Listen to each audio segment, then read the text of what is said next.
We can see we have fairly conservative preparations.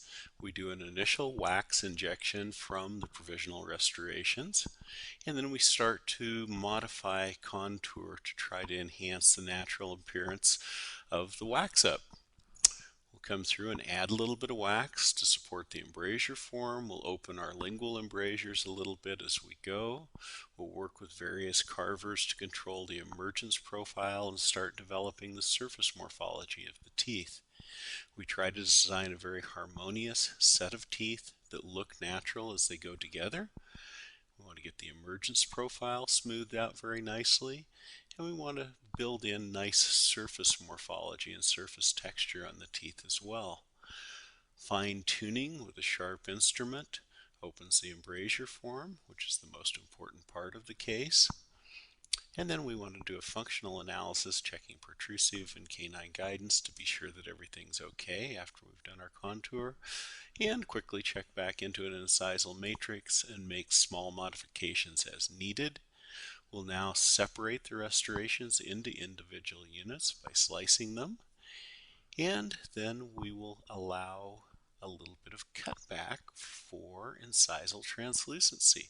You notice I'm doing very little vertical cutback, and I'm only cutting back the facial a little ways down the incisal.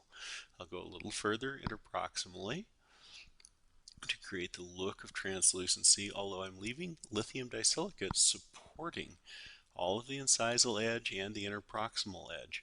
You can see the lingual is hardly cut back at all, leaving 400 megapascal lithium disilicate there. We'll go ahead and sprue these restorations, invest them very carefully to avoid getting bubbles, and then we'll go ahead and burn those out and press them.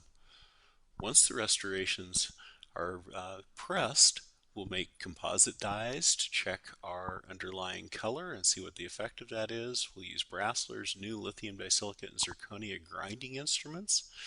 Incidentally, this burr or wheel has been used since last summer, and it still is full sized. You can see how quickly it cuts the lithium disilicate to take the sprues off quickly. I'll use that initially. I'll switch to their medium grit, more of a tapered cylinder shape, just to clean the investment residue off the surface and freshen the surface before I start using my Brasseler's diamonds to fill in the surface morphology and do final shaping and surface texturing. As you can see here, I'm working on the emergence profile again.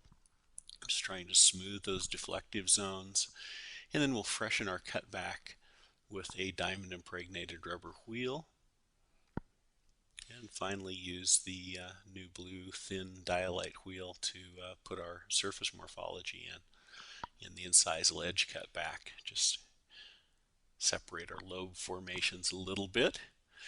We want to develop something that looks like this prior to moving forward. We want to check and see how long our provisional restoration was to judge where we're at with that cutback. You can see I haven't shortened the vertical very much. And we'll start by placing the restorations on stump dies. And initially we have a color of a BL3, but with staining and glazing, we can move that clear up to an A2 in the gingival third.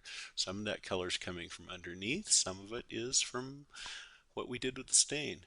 Our incisal effects bake, you can see the effects internally now of the mamelon effects. You can see the opalescent effect of the ingot, and you can see the micro layering of an opal ceramic going over the top of this to fill out to full form. Here you see a correction bake. There's the initial results of our layering.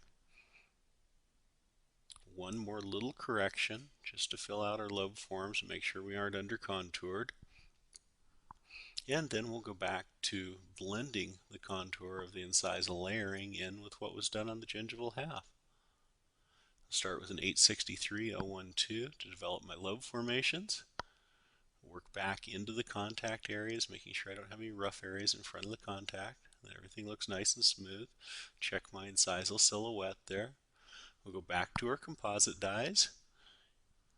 You can see our final surface morphology here prior to glazing.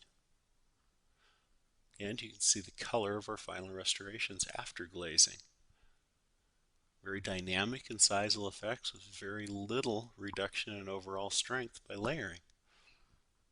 There's the opalescent effect. There's with front lighting. It's a very dynamic ingot that looks very natural in the mouth in certain instances. As always, choosing the correct ingot for your patient is a large part of the overall concept. And here you can see the final case in the mouth. A couple of quick photographs. Beautiful dentistry by Dr. Jim Fondries.